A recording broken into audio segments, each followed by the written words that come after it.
Welcome to Stories of Victory.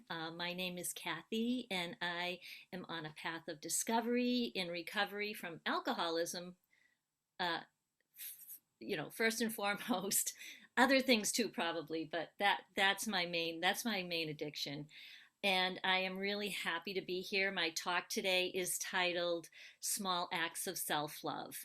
And I just can't tell you how happy I am and honored to be able to speak to you and to be a part of this amazing community of like-minded people trying to get sober. So the way I thought I would do this today is I would tell my story, and then what I really like to talk about is I really like to talk about more how I got sober and how that really involved being kind to myself and cultivating self-love. That really turned out to be for me the answer and the solution that I needed. And I like to share that because I feel it's a hopeful message, and that's that's what I'm always looking for. That's what I've looked for from the beginning of my journey trying to get sober. It was always just looking for hope, looking for solutions. So my drinking really, I actually took notes. My drinking really took off in my early 40s when I was 43. Before that, I was what my addictions therapist calls a normie, like a normal person, a normal drinker. And and and when I say that, what I mean is the way I drank was this. I drank the way my parents drank, which was at the end of the day, I would have a cocktail.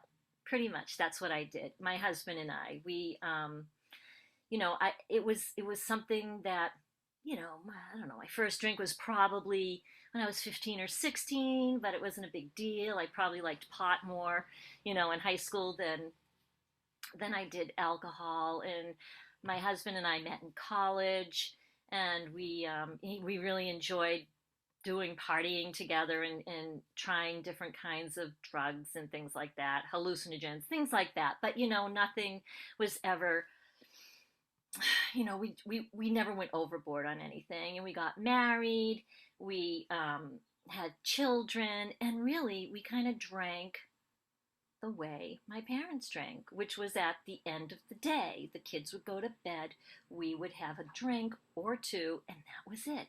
There was never anything dramatic that happened. There was never, um, you know, blacking out ever. There was nothing like that. And the thing is, though, is that I look back and I realize that, yeah, maybe that wasn't what was happening in my story. Maybe I wasn't blacking out or falling down or slurring my words or acting awful, but I really loved alcohol. As time went by, I I used it medicinally. I used it to relax. I used it to enjoy myself more than, if it was a nice day, I'll have a beer. It'll make it a nicer day. I I used it if I was anxious. I used to teach piano lessons. When it was before the recital, I would make this big punch, and then before everybody came to my house for the piano recital, I would pour myself a punch, but then I put vodka in it because it really worked for me at the time to use it as a way to relax, in particularly in social situations. I was always kind of a shy person, never felt really comfortable. Even if I was getting together with friends that I knew really well, I always had to sort of psych myself up for that. So drinking was definitely something that helped me. And so, in a way, I almost coveted it, in the sense that I remember thinking to myself, I've got to be very careful because if I drink too much alcohol, I could become an alcoholic. And I don't want to have to stop drinking, because if you're an alcoholic, you have to stop drinking. And there was alcohol in my family. My grandfather was an alcoholic. My great grandfather was an alcoholic. I never saw alcoholic behavior from my father or mother. They would, as I said, have a drink at night. My mother would have a drink and a cigarette at 8 o'clock at night, and that was it. So, but my dad, he would have more, but I just, I never, I never saw anything that made me think that it was ever a problem. And um, so I just wanted to establish that with you because the way everything changed for me was really abrupt and really quick. And I understand it better now than I did then. So um, I definitely I know I have that alcohol gene because I'm an alcoholic. It just took this amount of time until I was about 43. And what happened at that time was that one of my children, she was in high school at the time, had a really tragic incident that happened in her life.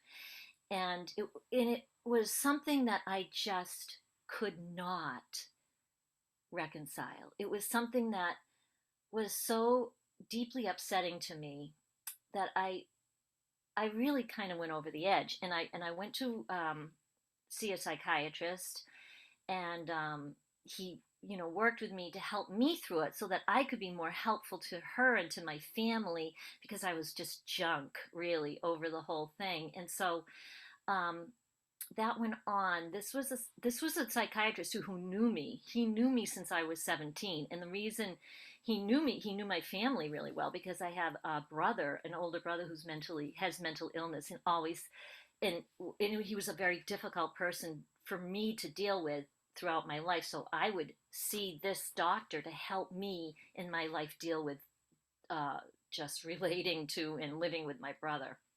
So he knew me for many years, and he helped me and he worked with me, and then it just wasn't working.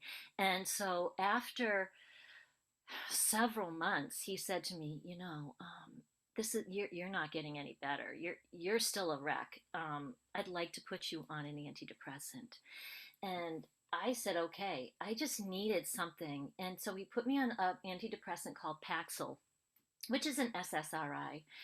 And and it worked really well. I feel it worked really quickly. I felt so much better. Everything, I was viewing the world through rose colored glasses. You know what I mean? The way it reacted with me was, I don't know if it reacts like this with everybody, but the way it reacted with me was I became incredibly social and also creative. So I was an elementary school teacher, and I remember that year I was taking that drug. I never did more, plays in my classroom before or since, and things like that. It was just a very interesting way that it worked with me. But also, what started happening was I started having copious cravings, unbelievable cravings for alcohol, compulsions, and I didn't I didn't put the two together. And I know now that it was very much related just because of research I've done, which I actually will give you just a little bit of information about that. But um, that can be something that when I speak at an AA meeting, oftentimes people will say, "Oh, you're blaming people's places and things for your drinking. It's nothing to do with the medicine you took," but it really was. And it hit me so quickly, so quickly. Within maybe a month or two of me starting this medication, I was so, oh, I just couldn't stop thinking about anything but alcohol. I just wanted to drink alcohol. I started drinking so much alcohol. And interestingly, there was a woman who was my assistant in my classroom who had lost her daughter. Her daughter died like when she was 9 years old, and she was very depressed. And and we went on that medicine the same time, and the same thing happened to her. We didn't later on we made that connection, but we'd both be saying, "Geez, I can't wait to get home so I can have a drink." And I was drinking at least a bottle of wine a day, which is not something I did, and if not more. And so I went to my doctor like immediately, and I said, I am an alcoholic. This is the doctor that prescribed this drug to me. And he said, no, you're not. And I said, yes, I am. And he said, no, you're not. He said, you've never mentioned this before. And I said, well, I'm mentioning it now. I can't stop drinking. I know I'm an alcoholic. And he said, Kathy, he said, for God's sakes, it's a progressive disease, but it doesn't happen like this. It's he was just like apoplectic. He couldn't figure out what I was talking about. I said, you think it's to do with this medicine? He said, no, it's not one of the side effects. But this was over 20 years ago. This was a relatively new medicine at the time. So he said, just okay, if you really feel this way, just try to stop. And I said, okay. And I would go back to him. I started going to see him almost every week because I was struggling with this so much. And in the meantime, my behavior, everything about my drinking switched. I became someone who fell down. I became someone who slurred their words. I became somebody who blacked out. These are things that never happened to me. I became someone who acted really foolishly, and then as it continued, became a mean drunk. It was terrible. And I was very concerned, and I talked about it to everyone who would listen. I talked about it to my family. I talked about it to my friends. I think I'm an alcoholic. I think I'm an alcoholic. What's going on? And everybody was the same thing. No, you're not. Oh, for God's sakes, just try to control yourself. And it was really quite difficult. So just to fast forward, what I have since learned is this.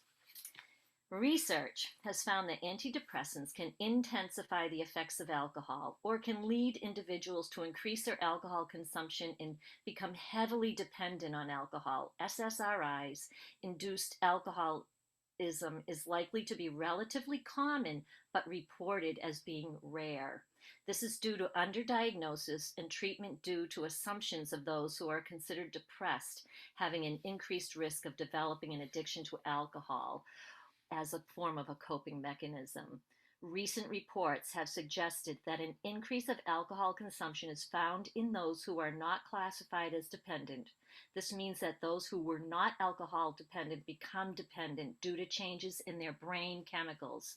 Some research has linked SSRI, such as Paxil, it says right here, such as Paxil, to increased alcohol cravings and abuse. This risk may be higher in people who carry certain genes that already make them more susceptible to alcohol abuse. For example, the FH2T3 serotonin receptor is rapidly enhanced by ethanol, chemical found in alcohol that releases dopamine in the reward system. And this serotonin transporter gene has been linked to excessive drinking, alcohol dependence, and impulsiveness. And I just say that because I learned it the hard way. So it's just something to be aware of. It doesn't happen to everybody. But one thing I learned from the Recovery 2.0 website and listening to Dr. Bruce Lipton talk about epigenetics and how genes can be switched on. You may have a cancer gene and it may never be switched on. You may have the alcohol gene. It may never be switched on, but given the right conditions, it will be. And that's what happened with this. And it doesn't matter. It doesn't really matter how it started, but I think it's a good point. And I think it's just sort of an educational thing for people to know. It happened to me. Am I sad? In a way, yeah. Am I sad that this happened? But in a way, I'm not, because I used alcohol. I used alcohol to help me cope with any problems I had.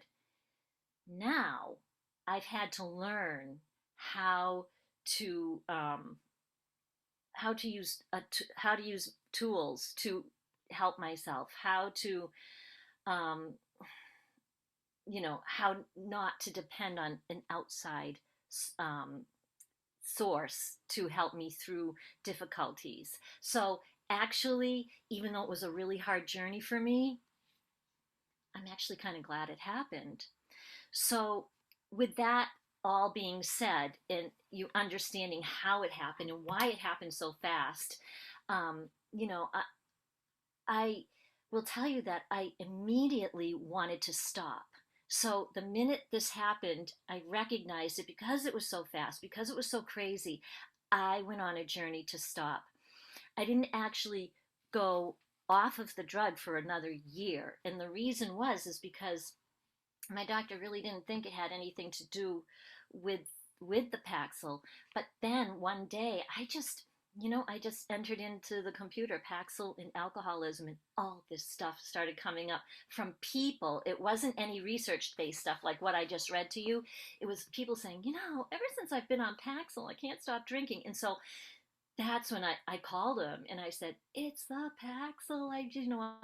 And I told him all about my research on the computer. And he said, geez, go off of it. So I did. I went off it really quick, probably too quick. But you know what? The damage was done. As they say in AA, I was a pickle. And once you become a pickle, you can't become a cucumber again. And that's too bad. My friend who was in my classroom that was taking the same drug, she went off it too, but that didn't happen to her. She didn't have the gene, I don't think, because she could then drink normally again. So that's what happened. So I did go off it, but I was still, I was an alcoholic. That was it. And so my journey to quit drinking just became my obsession. I did everything I could to stop. And it was just a horrible time for me because I was such an asshole. When I drank, I was so mean to my husband. And I just feel so badly about it. And I still feel so much shame about it. And that whole thing where you wake up the next day, you don't remember what you did, you don't remember what you said. And uh, then when you find out the guilt, the shame, it was just horrible. And as much as I wanted to stop, I could not. So I did everything. I bought a self-help book. I found online, I found a website. I think it was called like Sober Recovery Website. And that really helped me because it was more of a blog website and people would talk about their struggles. And I kind of felt like I had a little community there. I refused to go to AA. My doctor kept saying, go to AA. It will help. And I was like, I can't go to AA. I'm not one of them. So I thought people that went to AA were just crazy people.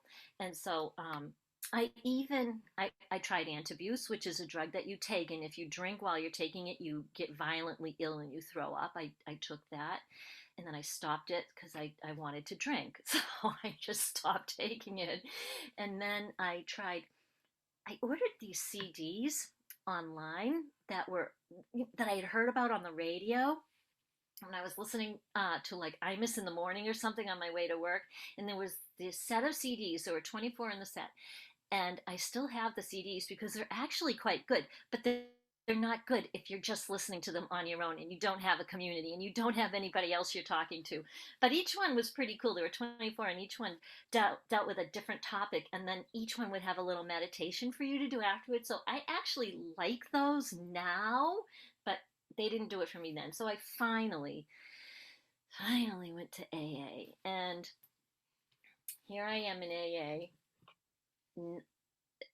enjoying it completely. I was completely enjoying it because I really finally could listen to other people that were having the same kind of experience as I was and were struggling with the same struggle as me. But I was so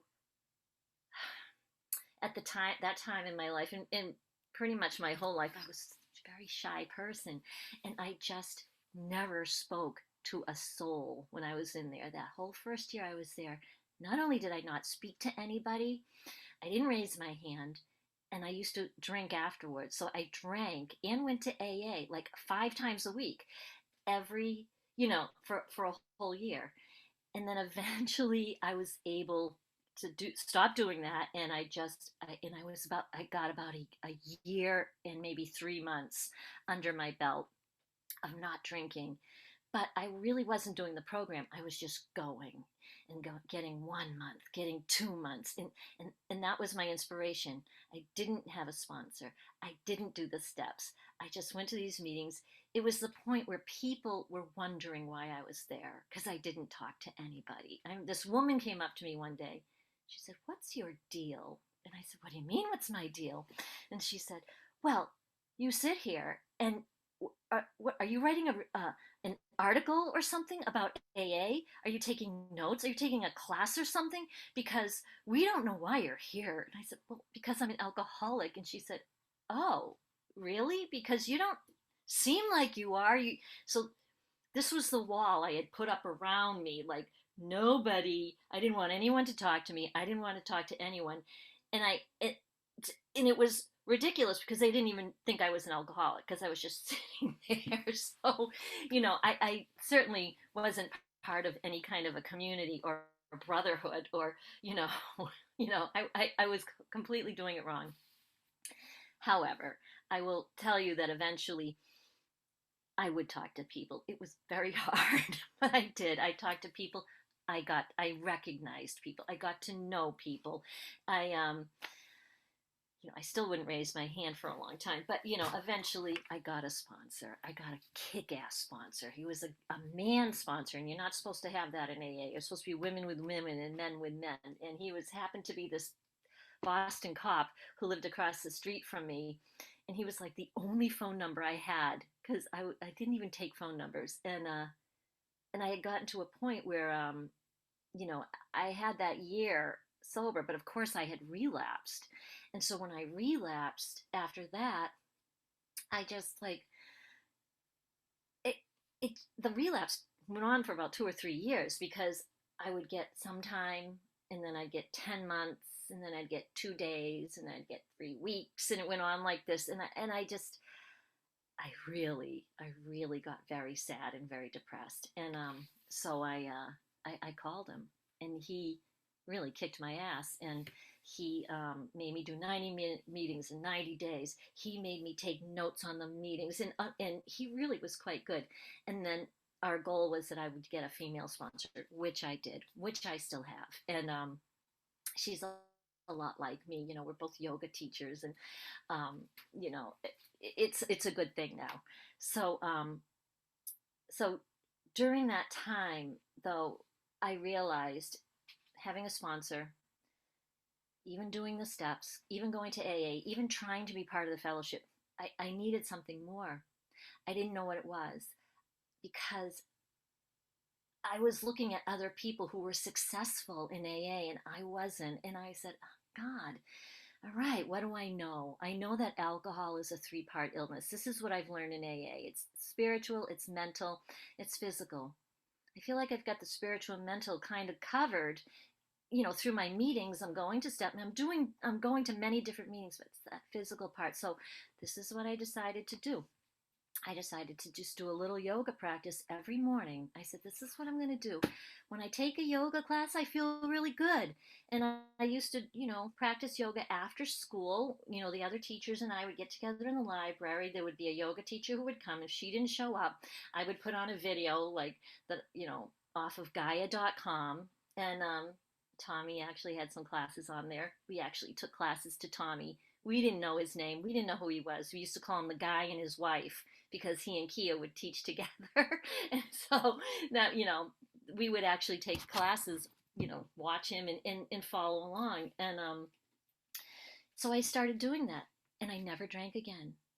Never drank again. From the day I started doing a little morning yoga practice, which was my first act of self kindness, my first act of self love, I started doing that. Even if it was only a 10-minute practice, I would put on the video, any video, because there was many to pick from this particular Gaia.com. I would then try to meditate. I didn't really know how, but I figured it out. I read about it. I watched things about it. I prayed. And all of these things made me feel so good, and so good about myself. So here I am, somebody who thinks they're a piece of shit, starting to feel good about myself. That was the first thing I did. And then I started realizing I learned about gratitude. I had learned about gratitude in my AA meetings. I started making lists, gratitude lists. Recently, fellow coach Elizabeth had posted on her Facebook page a quote by Rumi, and it said, "Wear gratitude like a cloak, and it will feed every corner of your life." Well, at the time, I was wearing self-doubt and negative thinking like a cloak, like a warm, fuzzy blanket, which are two of the aggravations that Tommy talks about. And I knew, even though I didn't know about Tommy, and I didn't know about the aggravations, and I didn't know about the big six, and I didn't know about anything, I knew that this was something I was doing and that I had to start feeling better about myself. So, doing my daily practice, starting to make gratitude lists, then I did something that was very transformative for me, and that was a positive 10th step. This is what I call it because I still do it. So at night, I would do my 10th step, which is when you take an inventory of your day and you look back and you say, okay, this is what I did. How can I have improved? How can I improve on that? How could I have done this better? Well, because I felt like such a piece of shit, all I could focus on was how I wasn't doing things as well as I should have been. So I said, well, forget this. You know what I'm going to do? I'm just going to concentrate on the things in my day that I can be proud of because I knew I had to build myself up. I knew I had to come up out of that frequency of addiction, which I had never heard of before. But I knew that I was like, like wallowing in the mud of misery. I remember saying to my addictions therapist, which I got after my psychiatrist retired, I remember saying, I feel like I'm lying at the bottom of the ocean so deep that I can't see the surface. I can't see the sun. And that's how I felt. And I knew I had to rise up. And the only way I was going to do that was if I started feeling better about myself. So, put this out of my dress. So I started this little journal, and the things I wrote in it were just incredibly simple. Like, I ate breakfast. I was proud of that. So I wrote that. I had a good common planning time. So at work, I must have had a productive common planning time, which is something teachers do with other teachers. I was proud of that. So I wrote that. These tiny little things. I picked out my work outfit in advance. Very proud of that. So these were the kinds of things I was writing down because I had to write down everything in my day that made me think, I you did good, kid. You did good. You picked out your outfit for tomorrow in advance. And very slowly, there they were right in front of me, a list of things I did in my day that made me feel better about myself. And I started to like myself better. I started to feel proud about my day. I started to feel a little bit of self love. And this is really, in my opinion, what it's all about is feeling self love, which is very hard, I think, in our culture in America, because all we feel like we just have to work ourselves to death and overdo it and not be so kind to ourselves. I think there has been a big shift in that thinking, but for me, I never was kind to myself in anything. I always thought badly about myself. So self-doubt and negative thinking was big on my list. It was huge and it was fueling my life, and that was just awful. So that, I have to say, that may have been the biggest help for me in my sobriety. And then I started doing nice things like rewarding myself, buying myself a little necklace or something because maybe I had 8 months of sobriety. Um, I decided to go to Kripalu. Okay, this is where the universe came in. This is where synchronicity comes in that weirdness journal that Tommy tells you should keep, because this is where things really changed too. So Kripalu, for those of you who don't know, and many of you might know what it is, it's a place, it's a growth and renewal wellness center in Massachusetts, where I live, in the Berkshires, so it's in Western Mass. And I decided I was going to give myself the gift of a weekend at Kripalu. And I decided I was going to do this on Labor Day weekend, which is, in retrospect, ridiculous because when you're a teacher, Labor Day weekend is a weekend you don't really want to go away. You want to be home, you want to be ready, because when you are done with Labor Day weekend, you go back to school the next day, right? But I didn't. I said, no, I'm going to go there. Let's see, what shall I take? Oh, I decided to take a energy healing class. Okay? I don't know. I just decided to do that. I will spell it. It's Kripalu. I just saw somebody come up with that. And it's it's a pretty cool place. Oh, there you go. Okay, so I get there. I drive there. It's like a 3 hour drive from Boston all the way out to the Berkshires, but I enjoyed it. And I get there and they say, "Oh, you can't take the class that you signed up for." I was like, "Really?" Yeah, you didn't fill out the paperwork correctly. The person who's doing this class wants you to have a doctor sign off if you're taking certain medications. Now, at that time, I was taking medications. I wasn't taking Paxil anymore, but I was on a different antidepressant. And they said, yeah, because the energy is so great in this course that it could blow your mind if you're on these medicines. And I went, oh, okay, well, whatever. So I didn't do it. But can I just take another class? Because I didn't care. I was just happy to be there. They said, sure, sure. And they gave me the list. There was this class, there was this workshop with this man named Tommy Rosen. And it was all about getting sober and doing yoga. Now, I was 9 months into my sobriety. I had been doing yoga every day. And I said, oh, this is how I'm getting sober. I'm going to take this. Well, if you don't, if if you don't think that was the universe just sort of interfering, getting me to go to Kripalu and taking this class, I'm certain of it. So I ended up going there, and what, oh, I learned so much. I got it. I didn't understand why I was able to get sober by adding yoga, meditation, prayer to my practice. I mean, to my to my sobriety journey. But I got it then. I learned so much. I learned about the nervous system, the parasympathetic, the sympathetic nervous system, mantra, chanting, the frequency of addiction, raising your vibration. And it was just like, are you kidding me? And yes, my case was being considered. Definitely, Louise. Thank you. And I am so grateful because I did a little act of kindness to myself. I gave myself a gift of a weekend, and this gift has been a gift of a lifetime for me. So I left there. I learned about Kundalini Yoga. Oh my God. Here I am, a little hatha yoga practitioner, which I love and still love.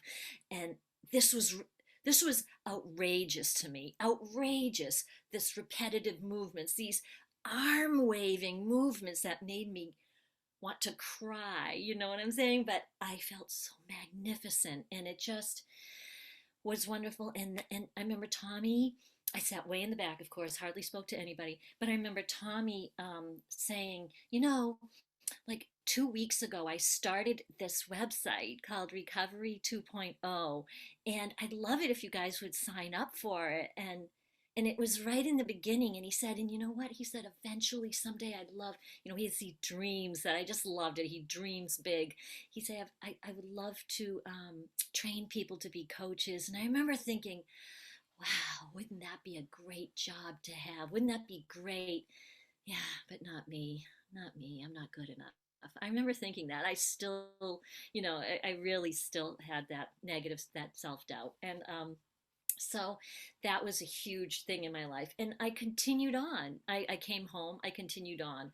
I decided after that weekend, I decided, you know what? I don't want to be a teacher anymore. I'm going to do myself a favor and retire. And I did. I retired. But during that last year of retiring, I became a yoga teacher. I became a hatha yoga teacher. I couldn't find a Kundalini class to save my life, never mind Kundalini Yoga teacher training, So I did that. I loved it. It became something that I just was so happy I did. It was such a gift. Again, another act of kindness to myself that helped raise my vibration, that helped me grow. I started taking more courses. I took like online yoga classes that I could take, things I enjoyed, things that really interested me. Um, I learned how to knit. All these things that I had wanted to do, but didn't feel like I don't know, didn't feel like I deserved to do things I wanted to do. This was how I was.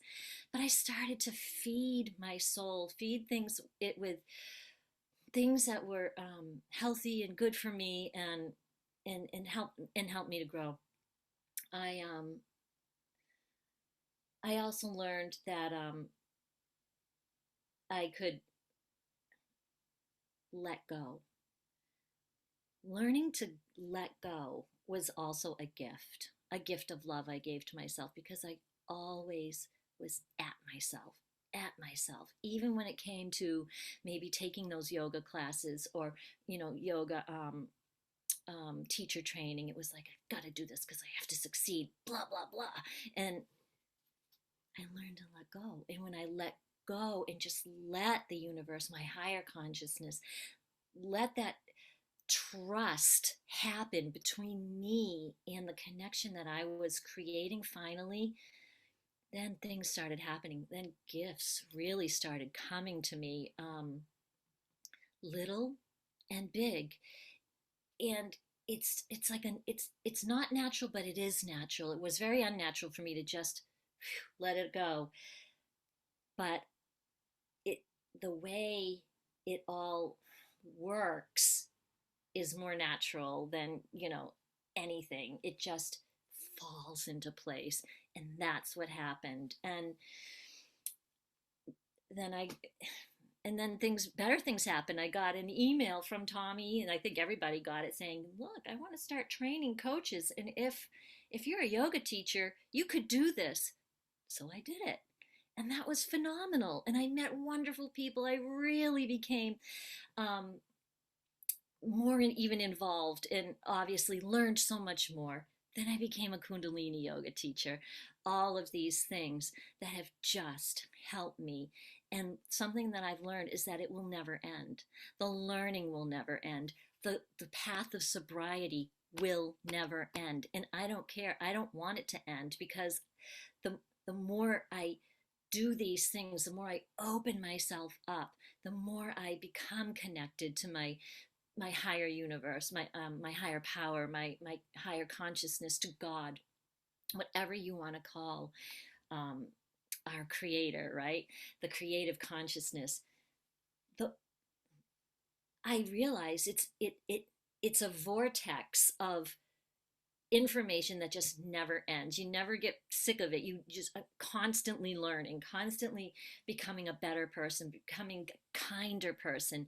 Every act of kindness I do for somebody else is an act of kindness for myself. It's an act of love for myself. So e- even when I have to deal with my mentally ill brother, who is still very difficult for me to have to deal with. And now that my parents aren't able to, my father's passed away, and my mother's, has Alzheimer's and assisted living, they don't she doesn't deal with him anymore. It's me and my other brother. Even when I am feeling like I can't do it any longer, I do that one little act of kindness for him. Okay, I'll go to Whole Foods for you. I will do you this favor. And I feel like it's an act of kindness for myself. And that is really like my message. I think that's my victory. My victory was finding out that if I'm kind and if I show myself love to myself, I will never drink again. A grateful heart never drinks. And when you feel that love, you know it's for me, it was the solution, it was the cure. So I think that's all I have for today. And I'm thinking that people may have a question or something. There's so many comments here that are so awesome, but thank you. So I'd just like to read what Karen wrote. She said, "I'm in the middle of moving and worrying about where my life was headed. You've totally inspired me." Thank you, Karen. "And filled me with guidance and hope. Back to the present moment with love towards self and others. Appreciate your sharing." Yeah.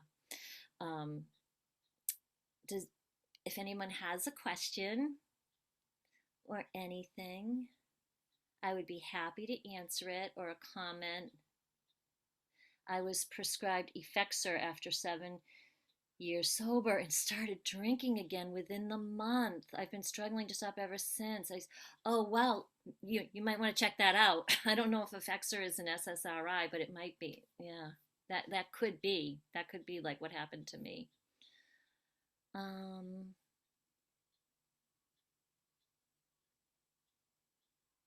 you want to share one? Oh, I do. I lead a Recovery 2.0 meeting on Wednesdays, and they're 4 o'clock my time, so 1 o'clock Pacific time. So Eastern time, it's 4. And I do a book study, and I do this book, Recovery 2.0, and it's kind of like, if any of you who do go to AA, it's like a big book meeting. Once we go through the book, and then once we finish, we just start again. And actually, this Wednesday is the very end. We are at the very, very end of the book, and then I'll be starting from scratch again probably next week. So that might be a good time. It's a nice little meeting. I am going to sign off now, and can we all just join in together with the Recovery 2.0 prayer, the best prayer ever? All right, let's rub our palms together and bring our palms together at our heart center, and take a nice inhale through the nose. Universe, put me in the places you want me to be, with the people you want me to be with, doing the things you want me to do. Thank you for the joys and the challenges of my life. Amen. Sat Nam. Namaste. Woohoo! Thank you, everyone.